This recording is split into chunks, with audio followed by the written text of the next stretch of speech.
Hello everyone, welcome to English Inside Indonesia. Jadi bagi kalian yang belum memiliki basic bahasa Inggris sama sekali, jangan khawatir karena Miss akan mengajarkan dari materi yang paling dasar. Nah, yang pertama Miss akan ajarkan terkait noun atau biasa disebut dengan kata benda. Nah, kalau kita menyebutkan noun atau kata benda, apa nih teman-teman yang terus terpikirkan di benak kalian? Apa saja benda-benda yang ada di sekitar kalian? Mungkin termasuk pulpen, buku, meja, ya mungkin seperti itu yang ada di pikiran kalian. Nah, kita tahu dulu ya, apa sih itu kata benda? Nah, kata benda yaitu kata yang digunakan untuk menyebut orang, tempat, hewan, benda, ide, ataupun perasaan. Jadi, kata benda itu tidak hanya termasuk seperti buku-buku, pulpen, dan juga lemari yang Miss sebutkan sebelumnya, tetapi juga termasuk hewan. Ya, termasuk hewan, termasuk tempat ya, tempat misalnya sekolah ataupun kampus, rumah, itu semua termasuk benda dan juga termasuk orang serta perasaan.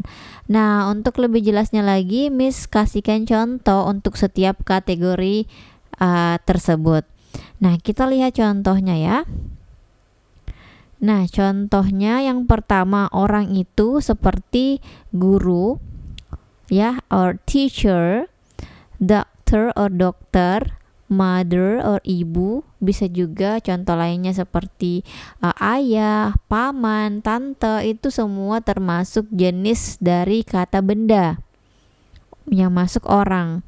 Nah, sekarang kita pindah ke tempat. Jenis kata benda tempat yang mana nih? Seperti sekolah ya, school, market or pasar, Indonesia ya, nama negara, bisa juga termasuk noun. Seperti itu contoh dari tempat. Nah, benda nih. Kalau ini yang general ya, benda bisa buku, table, phone, ataupun televisi.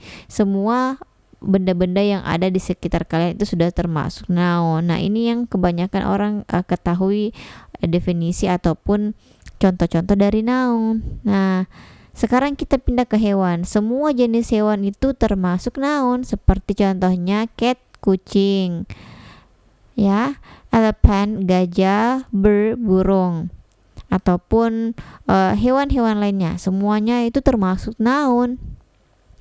Nah, yang terakhir itu ide atau perasaan. Contohnya happiness, kebahagiaan. Tetapi ini beda ya sama happy. Kalau happy itu dia ke kata sifat, adjective. Tetapi tulisannya itu happy. Happy itu bahagia, kata sifat. Tetapi kalau ada kata ness-nessnya ya, happiness ini noun, artinya kebahagiaan. Bisa dibedakan ya, kalau bahagia itu happy, kata sifat, tetapi kalau happiness, kebahagiaan, dia noun. Ya, beda ya teman-teman, bisa dibedakan.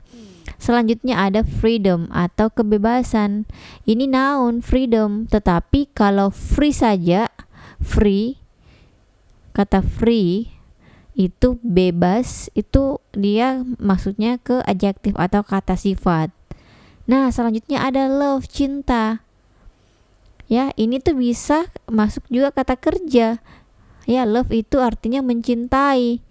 Dia masuk kata kerja, tetapi kalau hanya love saja bisa dia sama tulisannya, tetapi penggunaan dalam kalimatnya yang membuat dia beda.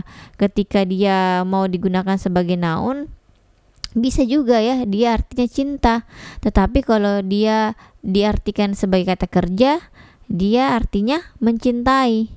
Meskipun sama-sama tulisannya, tetapi beda penggunaan dalam konteks kalimatnya. Ya, seperti itu. Jadi Miss harap kalian bisa cari ya contoh-contoh lain yang termasuk kata benda, orang, tempat, benda, hewan, ataupun ide ataupun perasaan. Ya, kalian bisa catat di buku catatan kalian, ditulis bahasa Inggrisnya, kemudian diartikan. Jadi kosakata kalian itu bisa meningkat. Ya, kalian hafal-hafal di rumah kosakata seperti itu. Ya, cukup sekian ya untuk video kali ini dan sampai jumpa di video selanjutnya.